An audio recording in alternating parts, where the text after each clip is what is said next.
ऊंचे हिमालय में एक कहानी रहती है, रहस्य और पहेली का एक प्राणी। इसे येती कहते हैं या कभी कभी अबॉमिनेबल स्नोमैन। येती को एक बड़ा बंदर जैसा जीव कहा जाता है।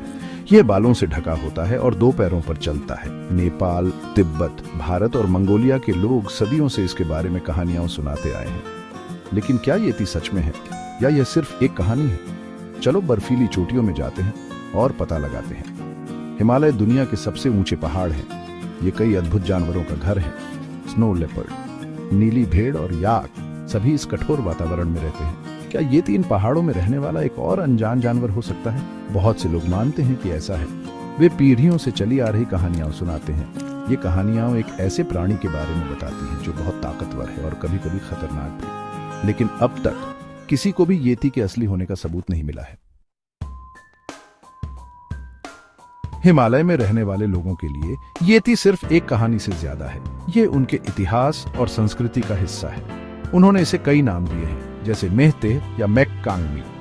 ये नाम इस जीव के प्रति उनके सम्मान और डर को दर्शाते हैं। लेकिन एबोमिनेबल स्नोमैन नाम कहां से आया? ऐसा लगता है कि कोई गलती हुई थी। 1900 के शुरुआती दिनों में हेनरी न्यूमैन नाम का एक आदमी येती के स्थानीय नाम का अनुवाद करने की कोशिश कर रहा था। उसने सोचा कि मेहतेह का मतलब एबोमिनेबल स्नोमैन है, लेकिन वह गलत था। असली मतलब आदमी भालू के करीब था। गलती के बावजूद एबोमिनेबल स्नोमैन नाम ही चल निकला।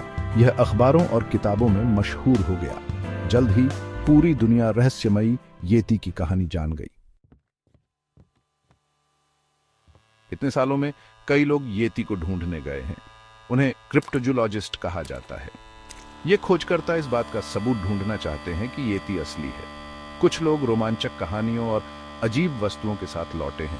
एक प्रसिद्ध कहानी नेपाल के एक मठ से जुड़ी है। पैंगबोचे मठ के पास वो चीज थी जिसे वे येती की खोपड़ी कहते थे। यह बालों से ढकी हुई थी और बहुत पुरानी लग रही थी। वैज्ञानिकों ने बालों की जांच की। उन्होंने कहा कि यह भालू या बंदर के नहीं थे, लेकिन वे नहीं जानते थे कि यह किस जानवर का था। एक और खोजकर्ता ने दावा किया कि उसे येती का हाथ मिला है।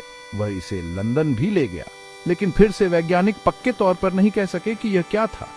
ये सुराग रोमांचक हैं, लेकिन ये हमें यह कहने के लिए काफी सबूत नहीं देते कि येती असली है।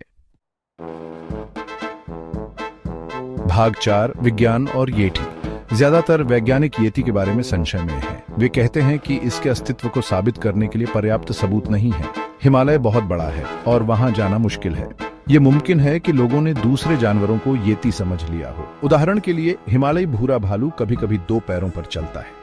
दूर से ये एक बड़े बालों वाले जीव की तरह लग सकता है। तिब्बती नीले भालू और लंगूर बंदर जैसे अन्य जानवरों को भी येती समझा जा सकता है। वैज्ञानिक यह भी बताते हैं कि येती की कोई हड्डियां कभी नहीं मिली हैं।